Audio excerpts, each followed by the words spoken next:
Ya, selamat malam. Kali ini, Assalamualaikum warahmatullahi wabarakatuh.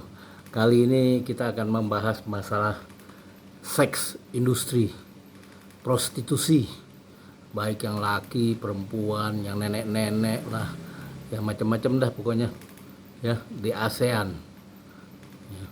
Nah, ini akan berdampak juga ke Jakarta karena selalu prostitusi itu terjadi karena masalah ekonomi, baik ekonomi karena kacau balau maupun ekonomi yang uh, gapnya terlalu lebar antara kelompok menengah dengan kelompok yang miskin, gapnya lebar sehingga terjadilah prostitusi itu ya, karena pihak yang merasa memiliki harta akan menghamburkanlah hartanya itu untuk keperluan prostitusi ya, seks. Itu biasanya di negara maju sama aja, di negara berkembang sama aja ya. Apakah Jakarta akan menjadi seks industri juga? Jadi udah menjadi suatu industri itu seks, karena ada perlengkapan lainnya dan industri ikutannya seperti hotel, apartemen, dan kafe-kafe, tempat minum-minuman keras gitu ya. Itu udah biasanya jadi satu gitu ya, penyakit masyarakat. Nah, kalau kita lihat Singapura, kotanya nggak begitu besar, penduduknya sekitar 6 juta, dan variasi budayanya juga banyak berbeda ya. Jadi terlalu banyak budaya di sana. Dan Singapura ini kan tempat transit ya, 2-3 hari di Singapura terus lanjut ke Australia atau ke China atau ke Jakarta atau ke Bali. Jadi dari Eropa transitnya ada yang di Singapura, dari begitu pula dari Jepang mau ke Bali transit Singapura atau juga ke Jakarta. Jadi daerah yang paling sibuk lah di Singapura nih wilayahnya ya. Nah, disitulah banyak terjadi semacam seks industri ya. Jadi ada demand, ada supply, ada demand gitu ya. Itu udah jadi seperti ekonomi juga. Jadi jangan kaget kalau kita datang ke Singapura menginap di hotel-hotel bintang 4 ya, malam-malam nanti kamar digedor, langsung disodorin cewek. Biasanya itu prostitusi di Singapura ya. Kalau yang kelas menengah ke bawah biasanya itu datang dari negara lain, dari Thailand Utara atau dari Kamboja, Myanmar, maupun mungkin juga kalau dari Indonesia ya, untuk yang kecil-kecilan ya. Tapi kalau yang datang dari negara-negara lain tuh udah ada pengelolanya ya. Sekarang kita Singapura ke Bangkok. Nah, begitu pula Bangkok. Bangkok ini negara yang industri turismenya paling tinggi ya. Jadi luar biasa ini Bangkok, berkembang cepat. Sebenarnya prostitusi di Bangkok itu dilarang, ilegal. Tapi karena masalah korupsi pejabat pengawasnya, kepolisiannya, maupun juga istilahnya Satpol PP di sana gitu ya, di Bangkok ya. Itu korupsinya, suap menyuapnya gede, sehingga terjadilah industri seks di Bangkok ini. Luar biasa kalau di Bangkok. Jadi hampir di apartemen, di hotel, di kafe, di pantai-pantai, Pattaya segala macam tuh. Jadi udah komplit. Nah, masih juga sama hal yang sama, prostitusinya didatangkan dari negara lain juga, atau dari Thailand Utara, dari Myanmar, Kamboja, yang negara-negara miskin ya gitu. Jadi itu udah menjadi industri dan pekerja seks komersial di sana aja. Jadi udah ini aja ekonomi lah, bagian dari ekonomi gitu ya. Nah, itu kalau kita lihat tuh ada tempat-tempatnya kan, ada kafenya itu banyak, bar, restoran ya. Jadi kalau di Thailand ini emang kan daftarnya banyak tuh, ada 4.700 bar, restoran, klub, aduh. Pokoknya di Thailand itu variasinya luar biasa dah. Jadi udah macam industri yang paling besar, dan rajanya kaya raya.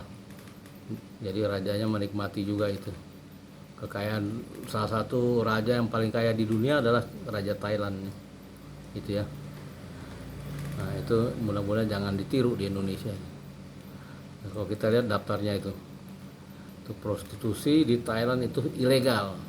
However, due to police corruption and the economic reliance on prostitution. Nah, jadi ekonomi itu tergantung dengan prostitusi.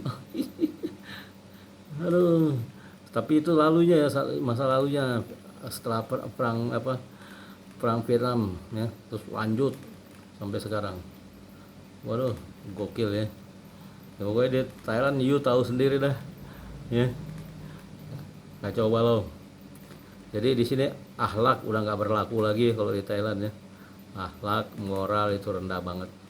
Jadi karena industri seks ini udah menjadi salah satu bagian dari ekonomi ya.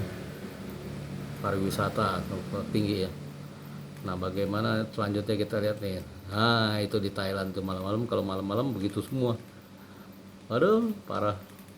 Kalau di Jakarta begini semua pada berkeliaran di jalan-jalan kan banyak nih, kalau kita lihat di apartemen-apartemen yang towernya banyak nih, di mall-mallnya begini semua tampilannya. Wah ya. Nah, kalau di Jakarta begini semua di jalan gimana tuh? Parah, bisa digebukin sama Ustadz tuh. Aduh. Tuh. Ya. Barbar pinggir jalan begini semua pakaiannya. Ada yang laki beneran, ada yang laki sampingan, ada yang laki macam-macam dah pokoknya kalau di Thailand nih. Gitu ya. Nah, apakah Jakarta akan menjadi Thailand? Kita tunggu saja, karena kalau di Jakarta kan kalau kita lihat apartemen udah menjadi rahasia umum dah. Jadi kalau kita mau melacaknya dari micat ya. Micat terutama apartemen di Jakarta Selatan, Jakarta Barat tuh udah menjadi tempat rahasia umum lagi. Bukan rahasia umum. Tuh. Nah, dalam keadaan begini itu penyakit macam-macam yang beredar ya, atau yang tertular. Pertama sipilis, terus AIDS, dan penyakit hepatitis B. Itu virus semua itu. Berikutnya kanker ovarium. Gitu. Karena di Thailand ini udah menjadi negara yang kedua bagi orang-orang bule yang adventuring ya, gitu, sama yang ada potensi juga bandar-bandar prostitusi gitu ya, terselubung.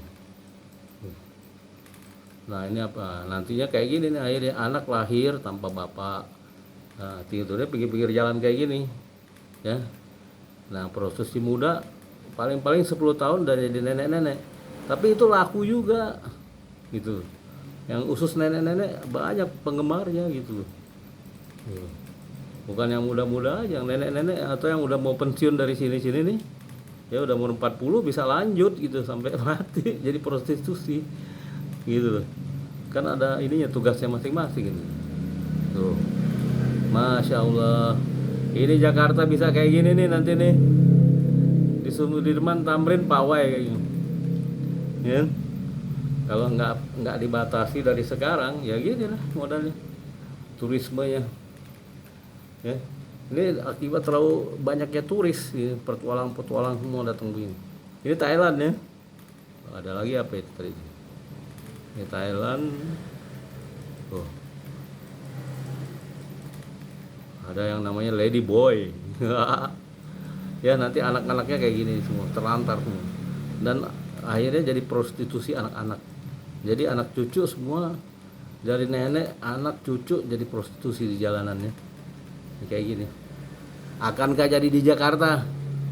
Nah, kita lihat saja nanti. Karena kondisinya udah hampir mirip-mirip gitu loh. Kita lihat kondisi di apartemennya di Jakarta Selatan banyak deh. Jadi yang dulunya di jalan-jalan atau dikoordinir oleh mafia-mafia, sekarang naik ke apartemen, masih juga dikoordinir oleh tangan-tangan mafia gitu ya, baik terutama di kota-kota besar. Jadi bagi yang pemilik orang tua yang memiliki anak putri harus hati-hati ya, dijaga bener tuh cewek-ceweknya maupun juga cowoknya juga gitu loh. Sekarang bermacam-macam prostitusi. Gitu aja ya. Waalaikumsalam.